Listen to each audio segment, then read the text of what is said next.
2019 жылдын 18 май күнү Өзгөндөгү блогердин иши боюнча блогердин жактоочусу Өзгөн райондук ички иштер бөлүмүнүн тергөө кызматына ишенбейчилик көрсөтүп, арыз менен Ош облустук иштер башкармалыгына кайрылган болчу.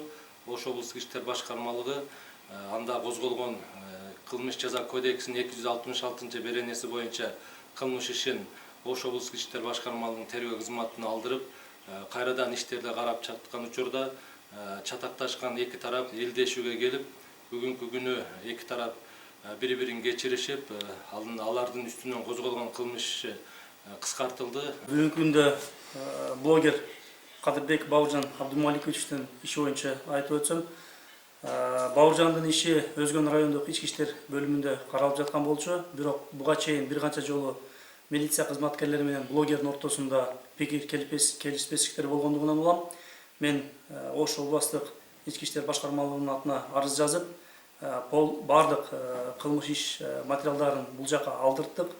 Анын негизинде бүгүнкү күндө териштирип, такталып, экинчи тарап менен келишкендигинен улам бүгүнкү күндө кылмыш иши кыскартылды. Ошондой эле айтып кетүүчү жагдай, бүгүнкү күндө мына өзүңүздөр көргөндөй блогер Бауыржан жанымда отурат, бүгүнкү күндө башкаруу чарасы дагы өзгөртүлдү. Мындан улам үчүнчү бир күчтөрдүн сөзүнө кирип, улуттар аралык маселени көтөрбөөгө чакырып кетем. Азыр өзүңүздөр дагы көрөсүздөр, бул боюнча эки тараптын кол алышып, бири-бирин кечиришип, улуу Ороз айында элдешишти.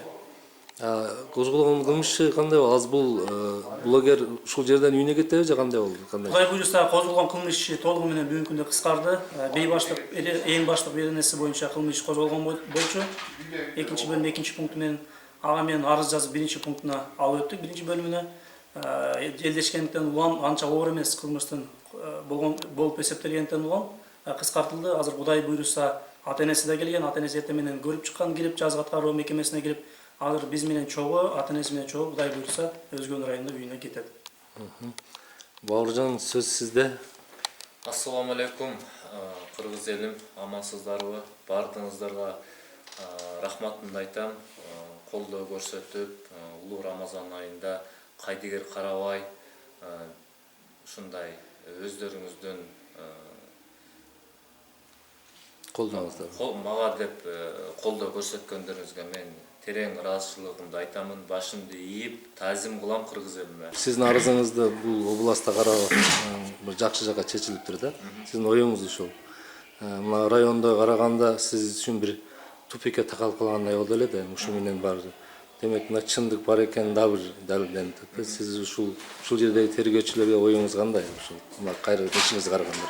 Мен тергөөчүлөргө дагы мага айтып атат, мыйзам чегинде адилеттүүлүк, чындык үчүн кайдыгер карабай сиздин камалганыңызга биз да колубуздан келишинче иштеп карап бердик. Мынакей жыйынтыгы жакшылык менен бүттү деп атат.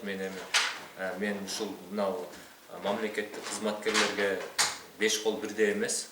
Жакшылары көп, жаманы да бар, бирок жакшылар көп. Анан булардын ушул мыйзам чегинде карап, мына боштондукка чыгарып, мына чындык үчүн ушул мага күйүп иштеп бергенде мен сиздерге да рахмат айтам.